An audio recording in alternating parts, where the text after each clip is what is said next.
Hello, Assalamualaikum guys, selamat datang ke Motion Graphic Course. Seperti mana yang anda tahu, penghasilan sesebuah video merupakan salah satu medium yang kerap kita lihat di serata tempat. Bukan sahaja sebagai hiburan semata-mata, malah boleh juga digunakan untuk mempromosikan sesuatu. Dan yang paling popular sekarang ni adalah dengan menghasilkan sesuatu video untuk menjadi content creator di apa jua platform, terutamanya YouTube. Jadinya saya mengambil kesempatan ini untuk kongsikan dengan anda semua ilmu berkaitan motion graphic yang dihasilkan sepenuhnya menggunakan Adobe Premiere Pro. Serba sedikit rumusan berkaitan kursus motion graphic ini. Kursus ini mempunyai lebih daripada 20 video dan terbagi kepada 5 tahap. Pada tahap yang pertama iaitu Introduction of Adobe Premiere Pro, di mana saya akan kongsikan dengan anda semua berkaitan interface software dan perkara pertama yang perlu dilakukan apabila membuka software ini buat kali pertama, seperti setup project, setup panel, create custom scene dan beberapa lagi additional button yang saya akan terangkan. Seterusnya, untuk peringkat yang kedua, saya akan kongsikan dengan anda semua berkenaan basic tool di dalam software ini.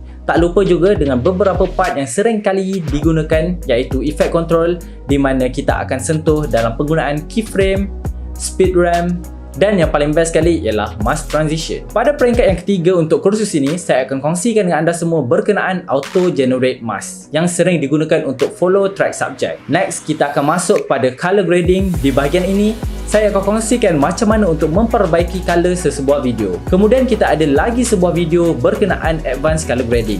Kita akan ada menggunakan teknik yang berbeza dengan yang pertama tadi. Dalam peringkat ini juga, saya akan kongsikan beberapa plugin yang bantu dalam penghasilan semua video yang saya hasilkan.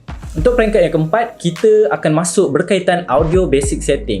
Saya akan tunjukkanlah macam mana nak memperbaiki audio yang kita record dan beberapa basic prinsipal yang lain. Dalam peringkat ini juga, ada sebuah lagi video berkenaan advanced audio manipulation. Saya akan kongsikan dengan lebih mendalam berkenaan audio editing. Bagi peringkat yang terakhir pula, saya akan tunjukkan berkenaan green screen konsep dan beberapa prinsipal berkenaan ultra key. Bukan itu saja, di peringkat ini juga saya akan kongsikan dengan korang semua bagaimana untuk menghasilkan motion graphic hanya menggunakan Adobe Premiere Pro. Kita akan belajar daripada mula penghasilan vektor sehinggalah ke motion process. Anda hanya perlu menyediakan laptop saja sebab semua benda sudah dibekalkan.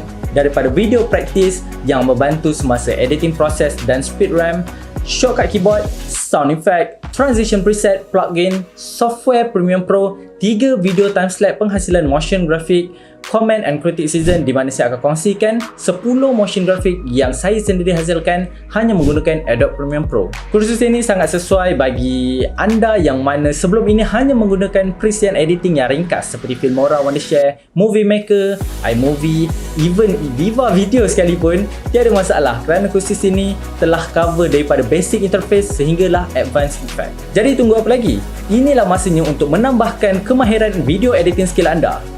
Nama saya Ishraq Nur Hazri. Jumpa anda di sana.